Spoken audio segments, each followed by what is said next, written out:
What's up guys, in this video we're going to be taking a look at how apps look on the new iPhone 5's 4-inch screen. So you guys probably already know that the iPhone 5 has a new 4-inch display that is up and down. They actually didn't change the width of it, so that's left to right, so this way right here is actually still the same. But what that means is some of your apps that you used on your iPhone 4S or lower than that, or iPod Touch or whatever, are not going to fit the new iPhone 5. And the reason for that is because it has the bigger screen. So the apps that you were using were used to fitting a screen of this size, and now it has to fit a screen of this size. So what they've done, now let me actually show you, I'll open up Chrome here for you. Now this isn't a good example because I'm on the iPhone 5 black model, so you can't see it as well, but there's actually a black letterbox bar right here at the bottom of the app, and then at the top of the app, and then the app is just like sitting right here in the middle of those. I'll actually show you on the white iPhone 5 to give you a little bit better example, because you'll be able to see it a little bit better on there.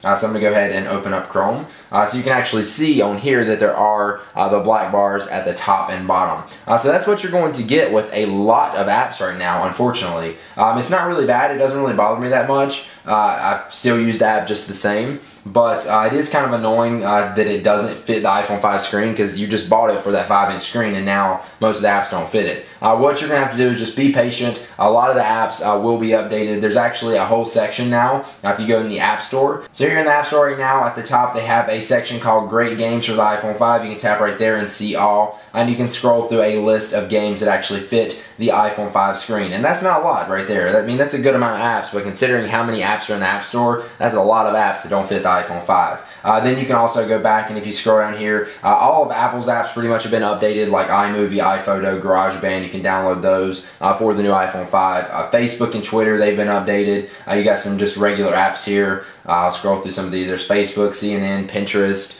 Flipboard. That's a nice app. So you can see that there's a lot of apps been updated, but considering how many apps there are that you're probably going to want to use, most of them are not going to fit your iPhone 5 screen. So if you have the black iPhone, like I just showed you a minute ago, you can't really even tell. It just looks like that's the phone, like that's the screen right there. You can't tell that there's black letterbox bars. On the white iPhone, you can a little bit, because you can't really tell where you can tell where the screen stops and starts. Is it annoying? A little bit sometimes. Now I'll actually show you an app that does fit. Here's Temple Run fitting on the iPhone 5. So you see it is taking up the whole screen. You can see the edge of the screen here, here, here, here, and it just looks a lot nicer. So hopefully soon developers will update all of their apps to fit the new iPhone 5 screen, to take advantage of that bigger 4-inch screen. But as of right now, that's what it's going to look like. So if you download some apps and you're on your new iPhone 5 and you're seeing that, don't be surprised, because that's what it is. These are apps that fit the old iPhone screen. Alright guys, hopefully you enjoyed this. If you did, make sure you click the like button down below. I really appreciate it. It helps me out a ton. And also make sure you subscribe to my channel for more videos just like this on the iPhone 5 and other tech videos like that. Make sure you also check out all the iPhone 5 videos I've already posted, because I've went in depth on pretty much everything in the iPhone 5, and my full review will be coming very, very soon. So stay tuned for that, and I will see you guys in the next one. Peace.